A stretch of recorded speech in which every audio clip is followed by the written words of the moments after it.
कि हम लोग चिल्ला बॉर्डर पे भारत के किसानों की समस्याओं के समाधान के लिए आए थे।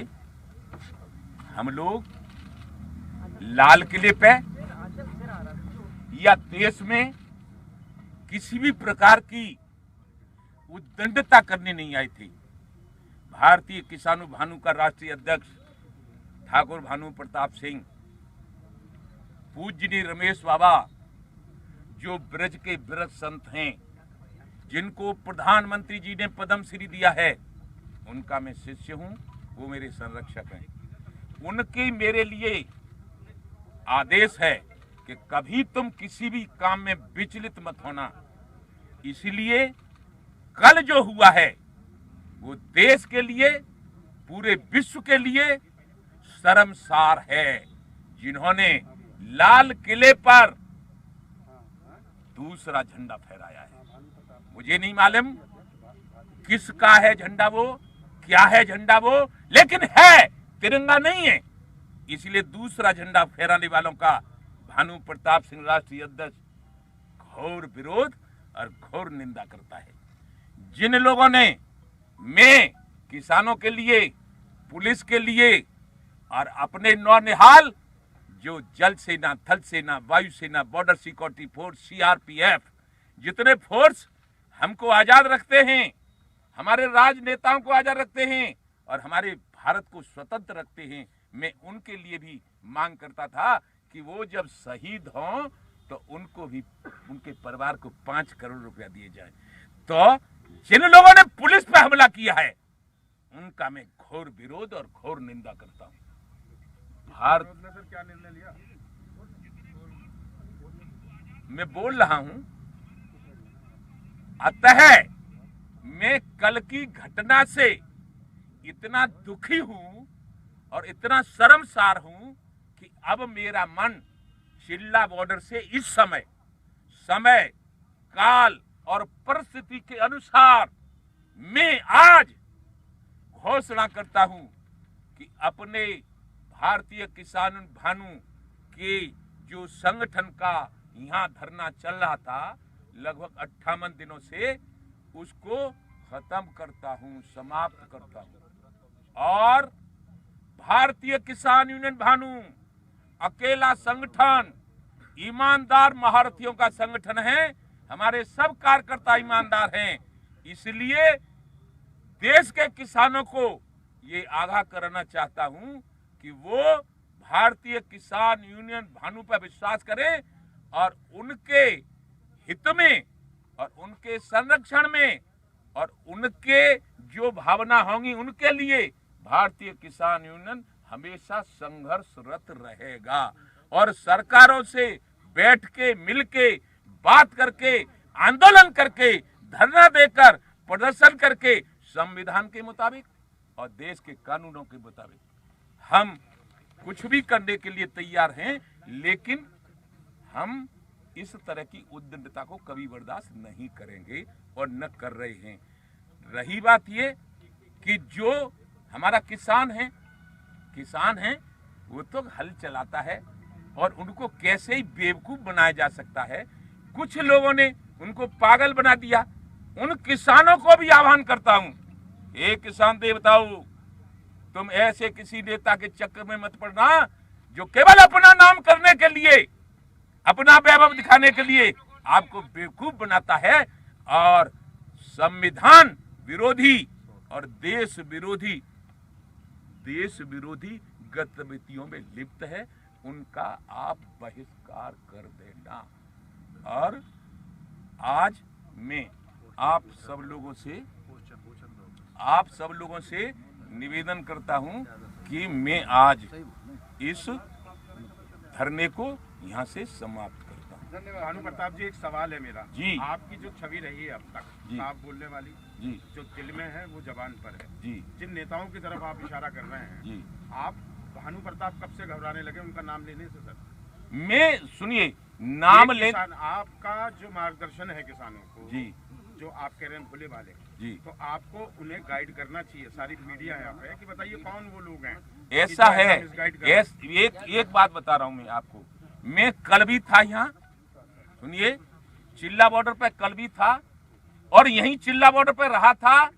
मेरे लोगों ने पुलिस के आदेश और पुलिस के निर्देश के अनुसार काम किया और मैं तो यहीं चिल्ला बॉर्डर पे रहा था।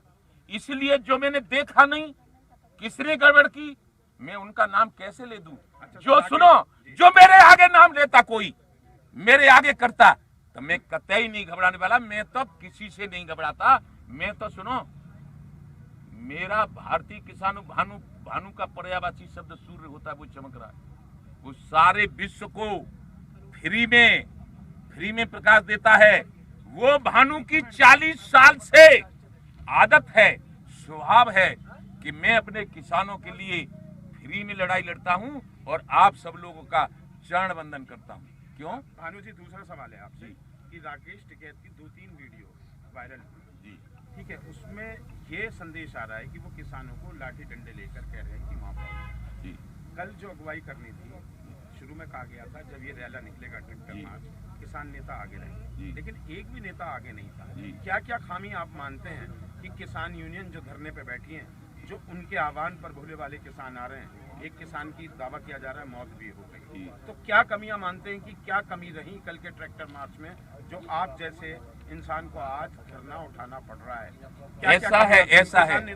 ऐसा है मुझे मैं अपनी योग्यता और अपने अनुभवों पे पूर्ण रूपेण विश्वास है कि मैंने न गलत किया न गलत करूंगा। और कौन क्या कर रहा है, कौन क्या कर रहा है, किस तरह से बेवकूफ बना रहा है किसानों को, कौन बना रहा है, क्या चाहता है क्या नहीं चाहता है, इसके बारे में कोई मैं न तो जानकारी रखता हूं और न जानकारी की मुझे कोई जरूरत है। मैं सत्यवादी हूं, सत्य बोलता हूं, सत्य कहता हूं, जो आंखों से देखता हूं वो करता हूं। लेकिन मैंने तो ये सब तमाम टीवियों में, तमाम चैनलों में जो चल रहा है कि विश्व तक दूसरे, मेरे अमेरिका में है राधा जीवन पोद्दार, वो फोन कर रहे हैं, वो बाबा के शिष्य हैं, रमेश बाबा का मैं भी चेला हूँ। रमेश बाबा ने 11 में उनको मेरे साथ भेजा था यहाँ जंतर मंतर पे, फिर 13 में भेजा था, फिर 15 में भी भेजा था। तो मेरे लिए वो फोन कर रहे हैं कि ये क्या हो रहा है किसानों का उद्दंडता। मैं नहीं कर रहा, कहते तुम अपना धरना हटाओ। रमेश बाबा कह रहे तुम धरना हटाओ और तुम लड़ाई फिर लड़ना, लेकिन केवल भारतीय किसान भानु का नेतृत्व करना और भारतीय किसान भानु से ही लड़ाई लड़ना। तू जानता नहीं तेरी ताकत क्या है, तेरी ताकत तू सूर्य है। तू किसी के साथ मिलकर, किसी बेईमान के साथ मिलकर कभी लड़ाई मत लड़ना। तो सर अगली सूर्य की किरण की तरफ जाएंगे या रात्रि भोजन के बाद प्रस्थान करेंगे? ऐसा है, ये है प्रस्थान, तो तुम समझ लो प्रस्थान नहीं है। अब जब प्रस्थान कर जाए हमारे लोग, प्रस्थान तो प्रस्थान ही समझो। अब विलंब के कारण की जाए और तुरंत कपिल को जाने की आयुष दी जाए। धन्यवाद सर, धन्यवाद। जय हो। आगे किसानों की लड़ाई जारी रहेगी। भारतीय किसान, सुनिए, तीनों कृषि कानूनों पे लड़ाई जारी रहेगी। कैसी लड़ाई जारी रहेगी, कैसे रहती है, कैसे तरीका? एक बात बताइए, 1.5 साल, सुनिए, एक मिनट, 1.5 साल की तो माननीय कृषि मंत्री ये कह चुके हैं अपने आप कि हम कानून लागू नहीं करेंगे, हम बात करेंगे उनसे, लेकिन अभी नहीं। पहले हम यहाँ से धरना हटाएंगे और पहले हम क्लियर कह रहे हैं, पहले हम ईमानदार और देश के हितकारी और संविधान के हितकारी नेता और किसान भानु, ये सारे लोग, ये हैं बेगराज गुजर राष्ट्रीय महासचिव, ये हैं बीसी प्रधान प्रदेश महासचिव, और ये हैं राष्ट्रीय महासचिव प्रदेश प्रवक्ता, ये हैं अजब सिंह कसाना, ये राष्ट्रीय उपाध्यक्ष, ये हैं धीरेन्द्र प्रताप सिंह युवा मोर्चा के राष्ट्रीय अध्यक्ष, ये जैसे ये केपी सिंह हैं हमारे मीडिया के राष्ट्रीय, और वो योगेश, तो ये योगेश चौधरी, ये सब लोग यहाँ से जाने के बाद संगठन को मजबूत करेंगे और सबको समझाएंगे कि हम गलत नहीं थे, न गलत हैं, और जिन लोगों ने गलत किया है उनका हमने विरोध किया है। और आज अपनी लड़ाई रण छोड़, सुनिए, रण छोड़, अरे मेरी बात सुनो, रण छोड़, भगवान श्री कृष्ण ने भी गंदा देखा था काम तो रण को छोड़ दिया था। फिर दोबारा से लड़ाई शुरू की थी। तो आज तो हम इस गंदे माहौल में सरकार को नहीं लड़ना चाहते। सर ये बताइए, अभी जैसे सरकार ने कहा है कि अगली तिथि बातचीत की नहीं देंगे, हाँ। कह चुकी है कि अब बातचीत की तिथि नहीं दी जाएगी। अरे उनको नहीं देंगे, बेईमानों को। अरे हम जब मांगेंगे तब देंगे। हम जब तारीख मांगेंगे तो वो नहीं, माननीय प्रधानमंत्री जी देंगे, क्योंकि हमारा सत्य का और ईमानदारी का जो हल्ला है वो पूरा देश जानता है, पूरा राजनेता जानता है। हमको देंगे समय, हम बात करेंगे, हमारे नेता बात करेंगे।